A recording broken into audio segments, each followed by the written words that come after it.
कि यूक्रेन के बहाने नाटो देश उस पर हमला बोल सकते हैं और यही वजह है कि रूस ज्यादा खतरनाक हथियारों को युद्ध के मैदान में उतारने की तैयारी कर रहा है।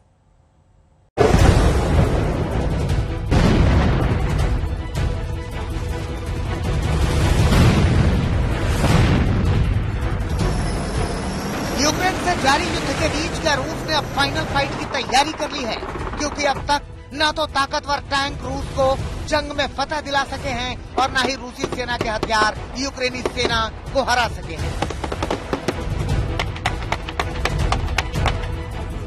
इससे भी बड़ी बात यह है कि रूस के विनाशकारी हमलों का जवाब देने के लिए दुनिया भर के देशों ने यूक्रेन की सेना को हथियार देने शुरू कर दिए हैं।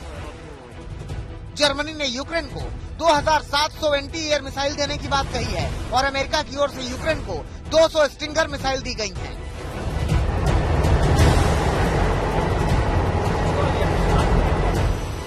माना जा रहा है कि दुनिया के शक्तिशाली देशों की मदद के बीच रूस को अब नाटो के हमले का डर सताने लगा है और रूस ने ऐसे किसी भी हमले का जवाब देने के लिए तैयारी शुरू कर दी है।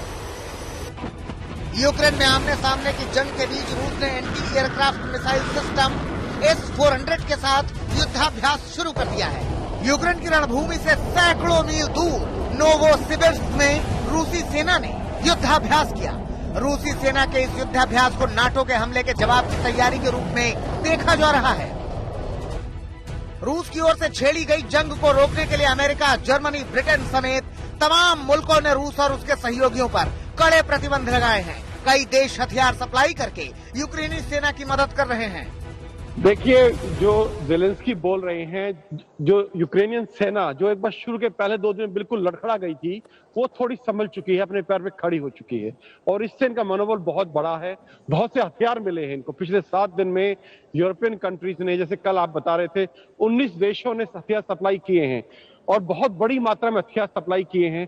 और जो इंफॉर्मेशन वॉरफेयर की बात मैं बार बार करता हूं, जो पूरी तरह से अमेरिका जीत चुका है, उससे क्या हुआ है कि जो बहुत से नागरिक लड़ाई नहीं चाहते थे और कुछ सिंपैथी रूस के साथ रखते थे, जब उन्होंने अपने टीवी स्क्रीन के ऊपर मरे हुए बच्चों की और खून की और इधर घायल नागरिकों की फोटो वीडियोस देखी, तो उनका दिमाग भी पलट गया है अभी और वो भी अब रूस से लड़ने के लिए खड़े हो गए हैं। लेकिन दुनिया भर के देशों की एकजुटता के बीच रूस अपने कदम खींचने को तैयार नहीं। यही वजह है कि यूक्रेन रूस युद्ध के बीच अमेरिका और नाटो देशों का गुस्सा पुतिन के खिलाफ बढ़ता जा रहा है। दूसरे विश्व युद्ध के बाद आज तक ऐसी स्थिति नहीं हुई कि नाटो और रूस बिल्कुल आमने सामने खड़े हो। बिल्कुल। युद्ध जरूर हुए, अफगानिस्तान में हुआ, इराक में हुआ, लिबिया में हुआ, सीरिया में हुआ, लेकिन डायरेक्ट फेस टू फेस जो सिचुएशन आज है वो दूसरे विश्व युद्ध के बाद पहली बार हुई है। अगर ऐसे हालात बने तो S-400 एयर डिफेंस सिस्टम रण क्षेत्र में रूसी सेना के लिए रक्षा कवच बन सकता है, क्योंकि S-400 को दुनिया के सबसे आधुनिक हथियारों में गिना जाता है। S-400 एयर डिफेंस सिस्टम किसी भी हवाई हमले से अभेद्य सुरक्षा देता है। ये मिसाइल दुश्मन के लड़ाकू विमानों, ड्रोन मिसाइलों और यहाँ तक कि छिपे हुए विमानों को भी मारने में सक्षम है। इससे पहले कि कोई विमान या मिसाइल हमला करे, ये उसे 400 किलोमीटर से 40 किलोमीटर तक की दूरी पर हवा में ही तबाह कर देता है।